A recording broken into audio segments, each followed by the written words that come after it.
Valentine's Day is coming up, so we thought we'd print out some roses. Now we printed this rose out yesterday, and you can see on the side right there it's split, a little bit of problems. We expected that because we didn't print that on our printer. We printed it on a different printer. We printed this in two pieces. We printed the red rose, and then we printed the stem. And then we would set it like this and super glue the stem to it. And we used some slow glue, so it took 20-30 minutes to bond. We didn't like that the rose had all these bumps down here because it just didn't set real well when we was trying to glue it. So when we printed this on our printer, all we did is in the slicer, we told it to come up to that point right there and stop. Now these roses are the same rose. The only difference is when you look at this one, there are no splits. Same resolution, different printers, somebody else's printer, our printer. It came out perfect. Everything feels nice and tight on here. The resolution's very close on both roses. What I like about this one is it didn't split. Isn't that neat? Well, it's neat to me. You know, when you build your own printer, you've been working on it as long as we have. You have thousands and thousands of hours of print time on it. We're approaching 6,000 hours of tested print time.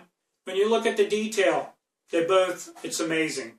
The only true difference is this one split the model, debonded a layer. Our printer did not do that. That's what I like about the GM 3D 500. Isn't that neat? Now we printed the stem at 100%. We printed the roses at 15%, I believe it was.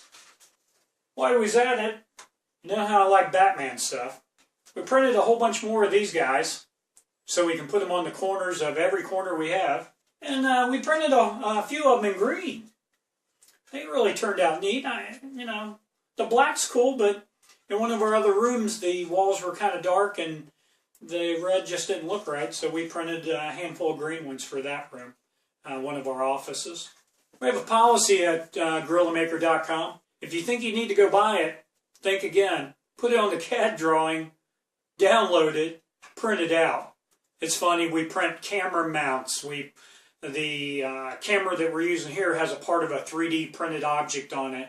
Shelving, corner brackets. Want to buy a rose? Print it. Now these took 8.5 hours to print the rose, and it took something like 4 hours to print the stems, even at 100%. I didn't bring the piece in here, but on the other printer that we use, these broke off.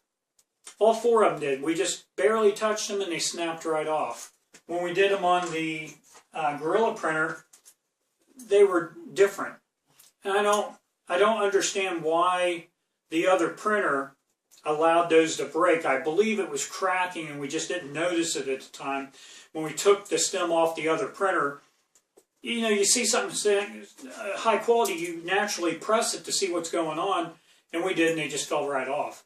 These, when you press on them, you can apply a little pressure to these and they do not come off.